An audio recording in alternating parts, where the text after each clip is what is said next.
আপনাদের কাছে একটা প্রশ্ন দিয়ে শুরু করি। কে কে ভেবেছিলেন যে নরওয়ে কোয়ার্টার ফাইনাল পর্যন্ত পৌঁছাবে? একটু কমেন্ট সেকশনে জানাবেন যে কে কে ভেবেছিলেন। নরওয়ে তাদের বিশ্বকাপ ইতিহাসে এই প্রথম কোয়ার্টার ফাইনালে পৌঁছাইছে। এর আগে রাউন্ড অফ 16 পর্যন্ত তাদের সর্বোচ্চ রেজাল্ট ছিল। আর ইংল্যান্ড তো একবার বিশ্বকাপই জিতছে এবং রিসেন্ট টাইমে তারা সেমিফাইনাল, ফাইনাল, এই ধরনের ইউরো, এই ধরনেরগুলোতে তারা অভ্যস্ত। সো এই ম্যাচে ক্লিয়ার ফেভারিট হিসেবে আমি ইংল্যান্ডকে বলে দিতে পারি। কিন্তু ব্রাজিলের সাথে নরওয়ে যেভাবে খেলছে তাদের এখন ক্লিয়ার ফেভারিট বলতে পারছি না। কিন্তু আবার এটাও সত্য, মেক্সিকোর সাথে 10 জন নিয়ে ইংল্যান্ড যেভাবে খেলছে তাতে নরওয়েকেও আমি এবার খুব বেশি আশাবাদী হতে দেখছি না। তাহলে ম্যাচটা কেমন হবে দেখেন। এই ম্যাচটা মূলত হ্যারি কেইন বা হাল্যান্ডের মধ্যে সীমাবদ্ধ থাকবে না। এই ম্যাচের মূল খেলাটাই হবে যে লো মিড ব্লকে নরওয়ে খেলবে, লো মিড ব্লকে, আর ইংল্যান্ড যেটা করবে তাদের প্রেস করে তাদের ভাঙার চেষ্টা করবে। কিন্তু সমস্যাটা হচ্ছে ব্রাজিল নরওয়েকে প্রেস করছিল, গোলও আদায় করতে পারতো, পেনাল্টিও পাইছিল, কিন্তু প্রেস করেই কি নরওয়েকে আটকানো যাবে? প্রেস করে আমার মনে হয় নরওয়েকে আটকানো যাবে না। কারণ নরওয়ে প্রেস ভাঙার জন্য তাদের সিস্টেমটা একটু আলাদা, টেকনিকটা একটু আলাদা। তারা যেটা করে তারা যে ব্যাকলাইন ডিফেন্স এবং মিড লাইন ডিফেন্সের এই দুইটা লাইনকে খুব কম্প্যাক্ট রাখে, খুব ছোট করে রাখে। তারা বল নিয়ে খুব বেশি আগায় না। তাদের আগানোর প্রয়োজন যখন হয় তখন সবাই মিলে আগায় এবং তারা হল্যান্ডকে খুঁজে যে কোন জায়গাটায় হল্যান্ড আসে। সো ওই জায়গাটায় মিড ব্লকে যদি আপনার দুইটা লেয়ার তৈরি করে ফেলে, ওই জায়গাটায় আপনাকে যদি ভাঙতে হয়, বিশেষ করে জুড বেলিংহামের ক্ষেত্রে বলতেছি, জুড বেলিংহামের ক্ষেত্রে খুব কঠিন হবে। কারণ জুড বেলিংহাম কিন্তু বক্সে খুব লেট রান নেয়। লেট রান নিলেই কিন্তু সুযোগটা বেশি পায়। অবশ্য লেট রান নাই, ওই লেট রান নিতে গিয়ে কিন্তু বারবার ওই মিড ব্লকে সে ধরা খেয়ে যাবে। আর উইংয়ের কথা যদি বলেন, ধরেন ওরালি যদি মনে করেন উইং দিয়ে অ্যাটাক শুরু করলো, কনসা উইং দিয়ে অ্যাটাক শুরু করলো, কিন্তু এই উইং দিয়ে অ্যাটাক যতবার সে করবে ততবারতে তারা কিন্তু এই লো মিড ব্লক ডিফেন্সে এসে ভেঙে পড়বে। কারণ তাদের এই মিড ব্লক যে ডিফেন্সটা, এইটা সবসময় যে যখন তিনজন যে একদিকে চলে যায়, একজন এদিকে থাকে, তখন তারা আবার তিনজন এদিকে এসে কাভার করে। সবসময় তারা যে এই দুইটা লাইনকে মেনটেন করে, কখনোই তারা এই শৃঙ্খলাটা ভঙ্গ করে না। সো ওই জায়গাটাই বল পেয়ে গোল করাটা খুবই টাফ হবে। আমার এই ক্ষেত্রে প্রেডিকশন মনে হয় ইংল্যান্ড হয়তো এই জায়গাটায় যেটা চিন্তা করতে পারে, নরওয়ের এই স্পেশালি নরওয়েকে ভাঙার জন্য তারা সেট পিস কিংবা লং রেঞ্জ শট, এই দুইটা জিনিস চেষ্টা করবে। দেখেন ইংলিশ প্রিমিয়ার লিগের খেলোয়াড়রা সাধারণত তো প্রেসিং খেলে অভ্যস্ত, কিন্তু নরওয়ে ওই প্রেসটা করবে না, করতে দিবে না।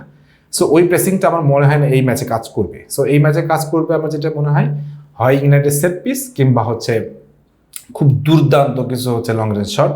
তবে লং রেঞ্জ শটের চেয়ে সেট পিসে ইংল্যান্ড বেশি ভয়ানক, কর্নার এবং ফ্রি কিকে ইংল্যান্ড বেশ সবসময় ভয়ানক। বিশেষ করে জুড বেলিংহাম বক্সের ভিতরে বল যদি সেট পিসের সময় পেয়ে যায় তাহলে কিন্তু সে খুবই রিস্কি এবং খুবই টাফ অপোনেন্ট হয়ে ওঠে। সো এখন প্রশ্নটা যে নরওয়েকে তাহলে আটকানোর জন্য ইংল্যান্ডের পরিকল্পনা কী হবে? দেখেন, আর্লিং হ্যালান্ড একটা লিথাল উইপন বুঝেন, মারণাস্ত্র। আপনাকে খুব বেশি জ্বালাবে না।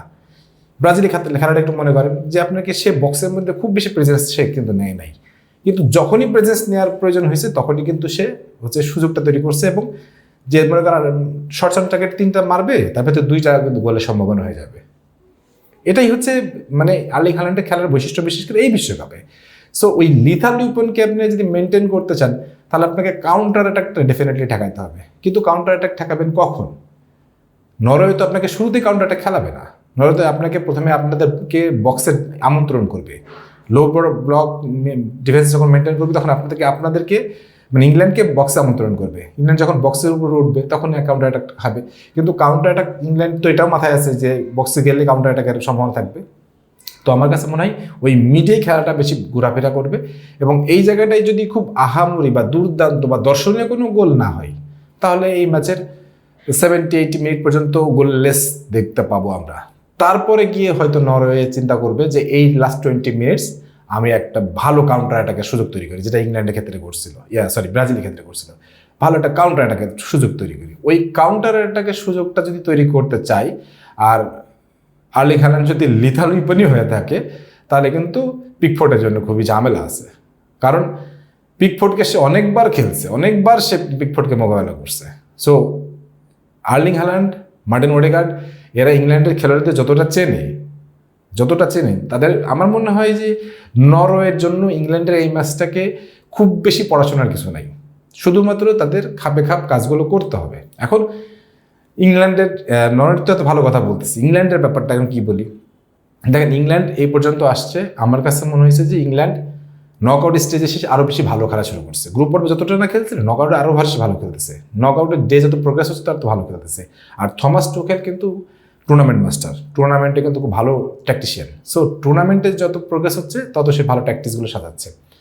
মেক্সিকোর সাথে 10 জন নিয়ে ম্যাচ বের করে না, সে কিন্তু 4টিখানি কথা লাগে, বিশ্বকাপ বলে কথা। সো ওই জায়গা থেকে যদি সব কিছু চিন্তা করেন তাহলে ডেফিনেটলি আমি বলবো মূল লড়াইটা হবে হচ্ছে হ্যারি কেইন বনাম হচ্ছে আর্লিং হাল্যান্ড না, মূল লড়াইটা হবে আমার কাছে মনে হয় জুড বেলিংহাম বনাম নরওয়ে আর আর্লিং হাল্যান্ড বনাম ইংল্যান্ড।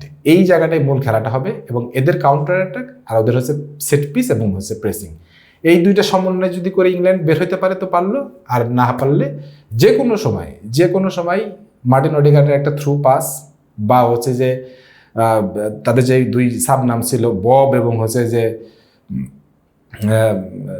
শেডরুপ, এই দুজনের যে কোনো একটা ক্রস থেকে কিন্তু গোল হয়ে যাবে, তখন কিন্তু আর কিছুই করা থাকবে না আমার কাছে অন্তত মনে হয়।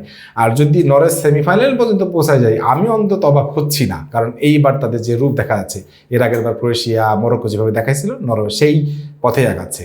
আপনাদের কি মনে হয়, নরওয়ে কি আসলে সেই পথে আগাচ্ছে? একটু আমাকে কমেন্ট সেকশনে জানাবেন। আর আপনাদের এবারে কোনো মতামত থাকলে অবশ্যই কমেন্টসে জানান। সবাই ভালো থাকেন, সুস্থ থাকেন, আল্লাহ হাফেজ।